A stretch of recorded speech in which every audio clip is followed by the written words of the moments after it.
God gifted for villagers, यानी कि पीछे बात हुई थी कि विलेज कैनल एक ब्लेसिंग है विलेजर्स के लिए, तो हमने उस सारे एक लाइन को हमने एक गॉड गिफ्टेड का वो कैटेगराइज करके ये लाइन कंप्लीट कर ली, ठीक है। They can use it for their daily bath in summer season, यानी कि यहाँ बात हुई थी ऊपर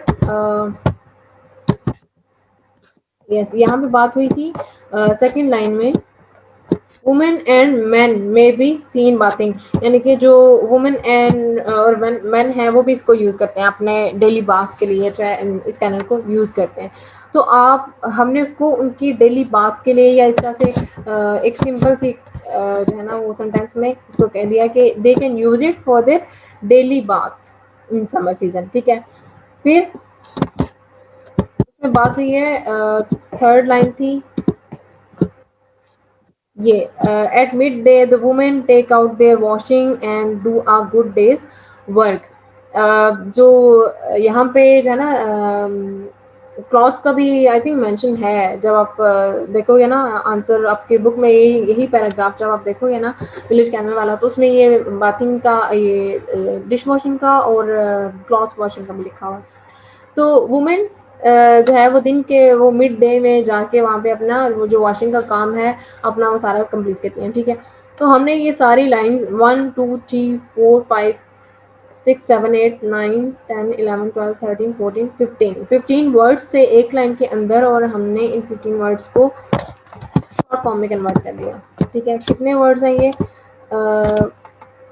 yes, specially women for their daily work, 1 2 3 4 5 6, तो 15 to 16 वर्ड्स थे जिनको हमने 6 लाइन में कर दिया। स्पेशली भी अगर ना आए तो हमारे 5 वर्ड्स बनते हैं टोटल, ठीक है। तो हमने डेली वर्क करके उसका वो सारा जो होता है वो कंप्लीट कर लिया अपना, ठीक है, जो आइडिया था।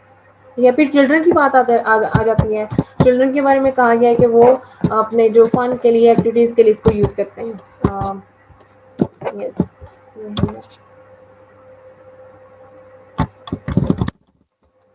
children play in the children wash and bath and swim and play in the water, bath swim and play, ये सारा जो जितने भी वर्ड्स हैं हमने इसको सिंपल सा जो है वो नीचे कह दिया कि हम के जो जो चिल्ड्रन है वो अपने फन के लिए यूज करते हैं, फन एंड बाथ के लिए, ठीक है। तो ये children use it for their fun and bath, simple से सेंटेंस में हमने उनका सारा जो आइडिया था वो कवर कर लिया, ठीक है। तो इस तरह से हमारे जो 62 वर्ड्स थे वो 32 वर्ड्स में कन्वर्ट हो गए, यानी हमने 30 वर्ड्स को ओमिट कर दिया अपना जो सीक्वेंस और जो आइडिया था उसको मेंटेन रखते हुए, ठीक है। समझ आ गई? Yes ma'am. नेक्स्ट एक छोटी सी एग्जांपल है इसी जो है वो पैसेज की। यहाँ पे इसने क्वेश्चन लिखा था, why is the canal water the best for irrigation, ठीक है। कि जो कैनल वाटर है वो जो विलेजर्स उसको यूज करते थे, ठीक है, उनके लिए कैसे वो बेस्ट है। इरिगेशन का मतलब यह है कि जो फसलों को पानी देना, आबपाशी, ठीक है। इरिगेशन का मतलब है आबपाशी करना, यानी कि फसलों को पानी देना हो। जब ये उस लिहाज से अगर लिखें तो इसका क्या हो सकता है? The canal water is best for irrigation because it is found all the useful natural ingredients to become the fertile to fertile the fields। यहाँ पे ये आई थिंक कुलसुम ने अपने वर्डिंग में लिखने की कोशिश की थी, लेकिन इसमें से मैंने कुछ वर्ड्स जो है ना वो ओमिट किए थे। वो ये था कि बिकॉज को आप स्मॉल करके लिखेंगे, जब बिकॉज क्योंकि ये लाइन के स्टार्ट में नहीं है, लाइन के बीच में लिखा है, तो बिकॉज जब आप लाइन के बीच में लिखेंगे तो उसका जो है वो फर्स्ट लेटर कैपिटल नहीं होगा, स्मॉल होगा। इसके बाद इट इसकी जगह इट हैज़ आएगा, ठीक है। फिर found all the useful natural ingredients to fertile the fields, to become नहीं होगा।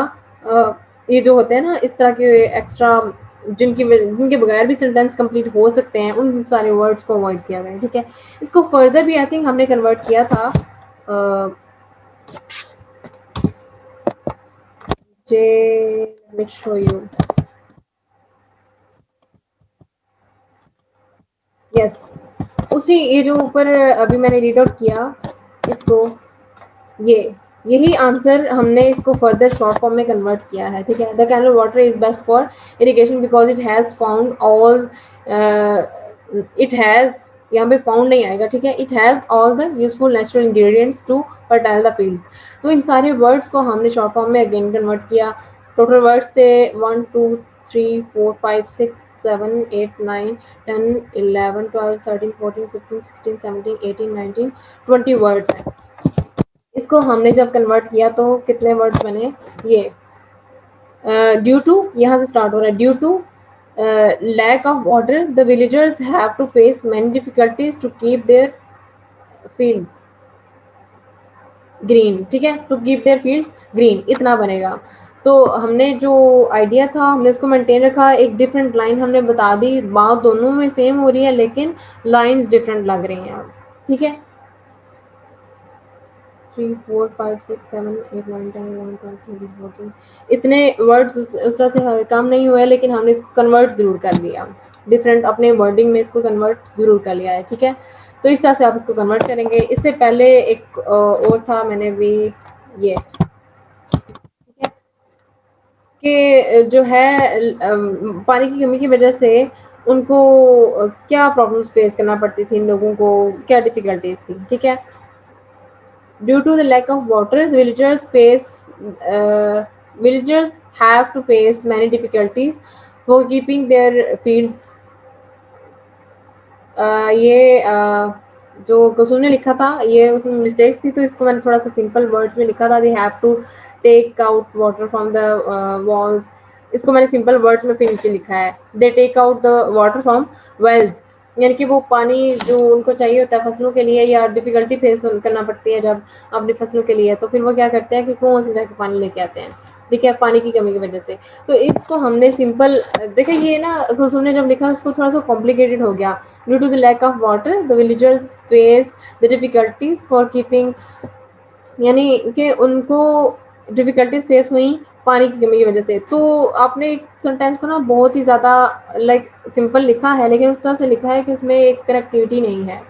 जैसे due to lack of water, एक सेंटेंस स्ट्रक्चर आपने मेंटेन नहीं रखा जिसमें, ठीक है।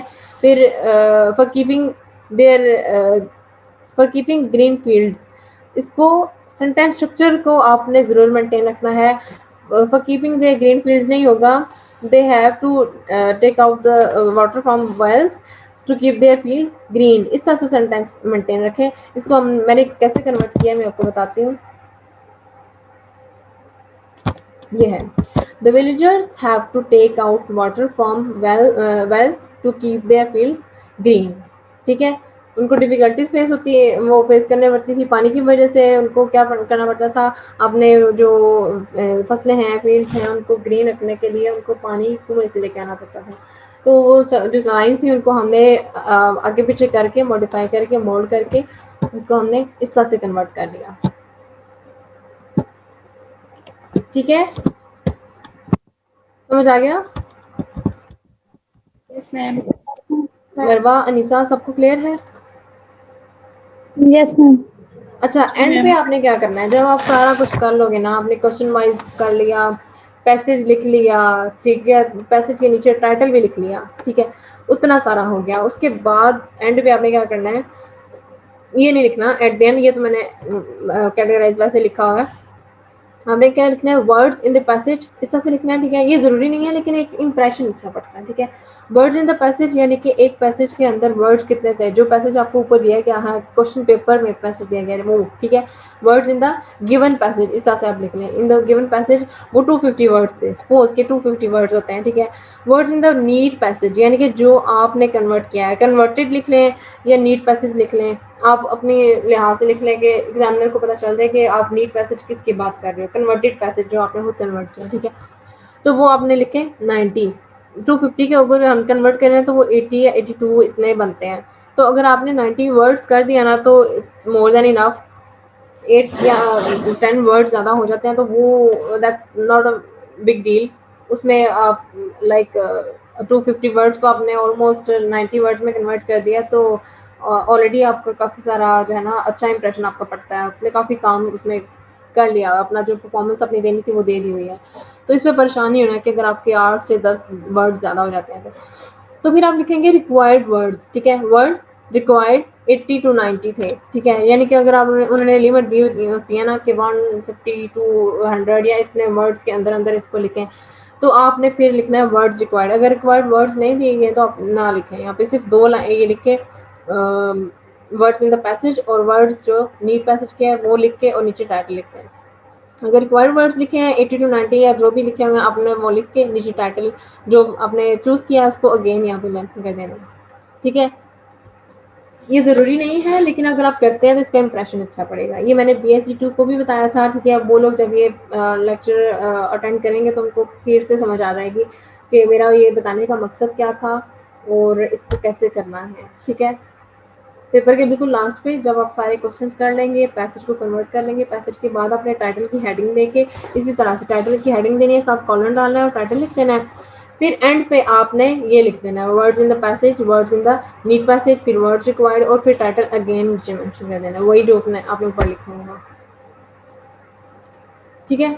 और टाइटल जो है ना वो सूटेबल लिखना है। जैसे ये वाला जो, अगर मैं इस पैराग्राफ की बात करती हूँ ना, इस ये जो आपके बुक में है, ठीक है, गिवन है, इस पैसेज की बात करती हूँ ना, तो इसका क्या था, आई थिंक मैंने इसका टाइटल दिया था कि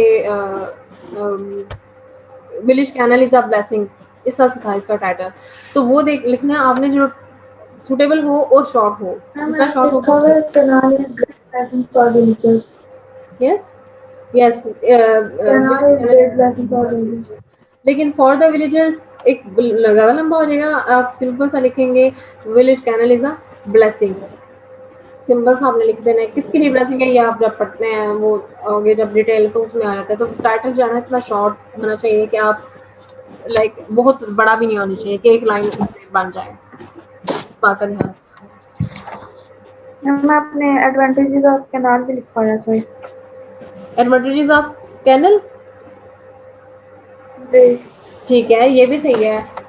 village canal is a blessing या कैनल इज़ अ ब्लेसिंग, ये भी अच्छा है टाइटल। फिर उसमें क्योंकि एडवांटेजेस बहुत ज़्यादा दी गई थी, इसमें एडवांटेजेस के बारे में बात की गई थी कि बाथिंग के लिए, डिश ये वॉशिंग के लिए किस लिहाज से बेस्ट है, फील्ड्स के लिए लोग जो विलेजर्स हैं उनको किस लिहाज से बेहतर है, उनके लिए क्या क्या फ़ायदे हैं उसके। तो एडवांटेजेस भी अच्छा टाइटल है, एडवांटेजेस ऑफ कैनल, मैंने ये टाइटल दिया था। तो दोनों अच्छे हैं, बस लंबा नहीं करना टाइटल, इस बात का ध्यान रखना आपने, ठीक है।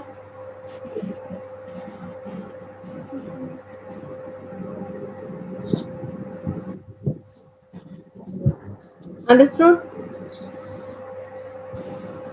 Yes ma'am. कुछ ऐसा जो आपको को कंफ्यूजन हो कहीं पे रूल्स को लेके या जो नीचे एग्जांपल्स हैं उसमें से कोई चीज़ पूछने वाली हो तो पूछें।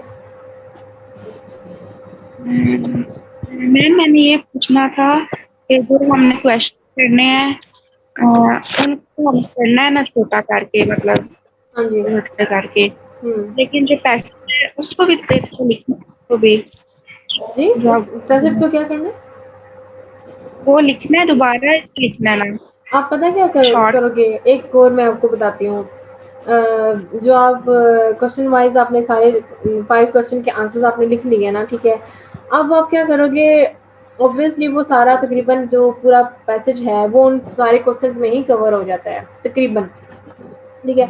आपने क्या करना है, वो सारे जो क्वेश्चन के आंसर्स लिखे होंगे ना उन सारे आंसर्स को आपने मर्ज कर देना है। पैराग्राफ पैसेज जब लिखोगे ना उस पैसेज में उन सारे को मर्ज कर देना। आपने ये नहीं करना कि दोबारा से आप करने बैठ जाओ, आप उन सारे क्वेश्चंस को मर्ज करके एक पैराग्राफ फॉर्म में कन्वर्ट कर सकते हो। हाँ, जब आपने उसको पैराग्राफ फॉर्म में कन्वर्ट करना है उसमें रेपिटेशन आएगी और सारे क्योंकि बार बार वो डिफरेंट लाइंस थे, डिफरेंट क्वेश्चंस थे, तो उसमें रेपिटेशन हो सकता है आए, या कनेक्टर्स जो जहाँ पे ज़रूरत नहीं है उनको बीच में से निकाल देना है, रेपिटेशन हो उसको ख़त्म कर देना है, ठीक है। सेंटेंस को बस आपने सीक्वेंस मेंटेन रखना है, कनेक्ट रखना है आपस में, और फिर एंड पे उसको एक प्रॉपर एंड दे देना है। तो आप मतलब ज़रूरी नहीं है आपने एक क्वेश्चन पूछा ना कि क्वेश्चन के आंसर्स अलग लिख के तो पैसेज के लिए अलग आप उसको कन्वर्ट करेंगे, तो ऐसा नहीं है। आप उसको उन्हीं क्वेश्चंस को मर्ज करके नीचे लिख सकते हो। बस आपने ध्यान ये रखना है कि कनेक्टिविटी हो आपस में, सेंटेंसेस की सीक्वेंस मेंटेन रखा हो, ठीक है। यानी कि एक सीक्वेंस के साथ सेंटेंसेस हों जिस तरह से पैसेज के अंदर सारा कुछ सीक्वेंस था, ठीक है। टेंसेस आपने ठीक रखे हों और बस रिपीटेशन ना हो आपके सेंटेंसेस में, ठीक है।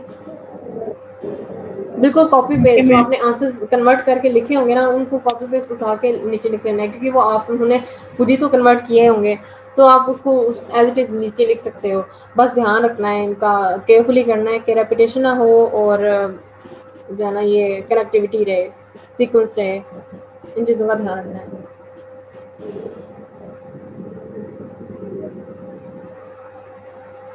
ऑलराइट, क्लियर है?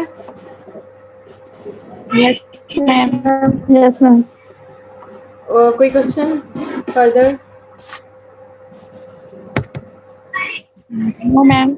ठीक है, चलें जी। आप आज का लेक्चर इतना ही था, ठीक है। कल हम कल और परसों में जो हमारे 2 टॉपिक रहते हैं, डायलॉग राइटिंग का और उर्दू टू इंग्लिश ट्रांसलेशन है, वो हम दोबारा से मैं आपको करवा दूँगी, ठीक है। तो हम इन 3 लेक्चर्स में आपका जो पार्ट दिया है वो कवर हो जाएगा, ठीक है। और ठीक है, आप लोग प्रैक्टिस करें इस पे। अभी जो आपका टाइम है, अगर आपके पास वक़्त है, अभी थोड़े से फ्री हो, तो थोड़ा-सा टाइम दे के इस पे प्रैक्टिस करो, और नहीं समझ आता तो इसको रिपीटेडली आप इसको सुन सकते हो, मैं आपको लिंक भेज दूँगी, ठीक है, इसका।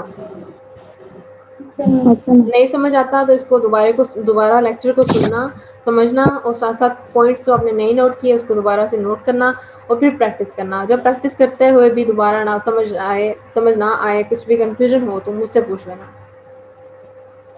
Okay ma'am. ठीक है, ओके जी, take care, will see you tomorrow इंशाल्लाह।